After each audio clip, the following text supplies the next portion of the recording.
Hi there, and welcome to another one of my classic reviews where I pick up one of my favourite movies, give it a rewatch and then come review it. And in this video I'm talking about Ivan's Childhood, a Soviet war movie by legendary director Andrei Tarkovsky. Ivan's Childhood is Tarkovsky's first major feature work and it won the Golden Lion at the Venice Film Festival, and it's a very acclaimed work and widely regarded as one of his many masterpieces. I mean, his career, to be fair, is filled with nothing but masterpieces.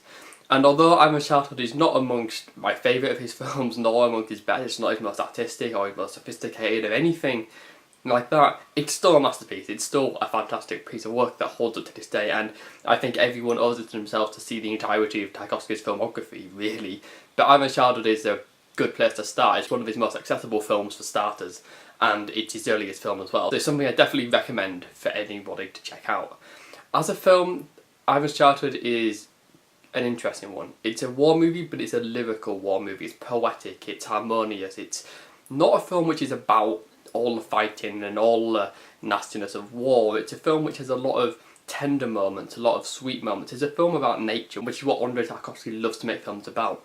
It's a film about cobwebs and trees and goats and horses and apples, and it's about all those things in nature that surround us. It's about the way that humanity and war encroach upon nature. It's about the fact that nature is perhaps the most beautiful thing we have, and yet we ruin it with our war and with our stupidity. And I think Ivan's Childhood really takes its time to just show us nature and show us the fantastic things that can arise within it. There's an infamous shot of two people kissing above a trench, but what's more important about that is the bullet title segment is in a forest, and the camera moves are this delirious swirl in this wooded area where you can't see beyond the trees.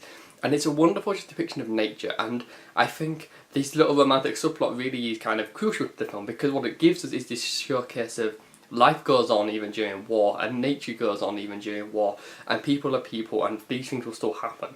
And I think Ivan's Childhood really is such a peaceful film in a lot of ways.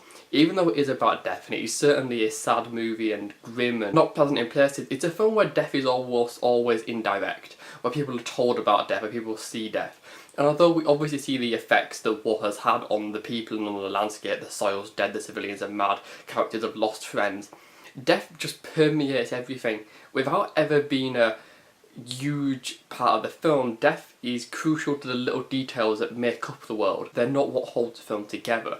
I think it's really interesting that Ivan as a character is someone who has lost people in the war, and Ivan dreams and Ivan has memories of the people that he misses, particularly his mother and his sister, who are people who he genuinely loved, and he misses them so badly. His dreams are filled with him trying to remember them and trying to fly through nature to get through them and trying to keep it all together. He's traumatised by his experiences in the war, but what keeps him going are these memories, and the film ends on this particularly sweet note of a memory of him and his mother and sister at the beach, and it's a very tender moment that isn't there to give the film a happy ending, but is there to remind us that this is a film about happiness that has died, about happiness that has gone away, about happiness that has been diminished by war and by the negative effects of war. And Ivan is someone who wants to take revenge. He wants to avenge the people he's lost, and he's obsessed with fighting, and he wants to take part. He feels like he has to be useful. And the thing about this war, particularly World War II, which is what Ivan's Childhood is set during, is that war isn't just for adults. Total war affects every layer of society. It affects all people. It even affects the children. And children can't avoid war just as much as the adults can't. They have to live through it, and they have to get through it, and they get traumatised. And what makes trauma so difficult is that even after the pain, the memories still linger. The memories don't go away, and it's an emotional distress that these people, especially children, can't deal with.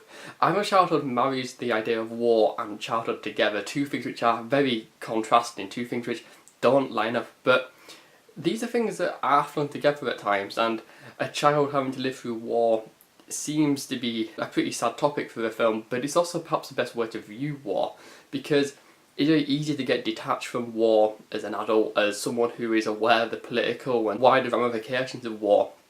But as a child, you really understand war only through the brutal senses that you get, only through the death that you see, only through the people you see suffering, and you don't understand the context of it. And without context, you really see how barbaric it all is.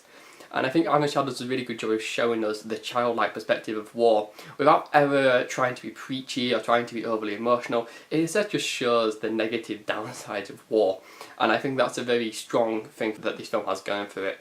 It also has just a wonderful visual style. It's filmed in this very stark black and white. Nature is the darkest black. It has such a wide variety of dingy rooms and shots which are beautiful. It knows how to make fantastic imagery. There's fantastic little metaphorical dreamlike images. We have people trying to reach for light in water. We have drops landing in water.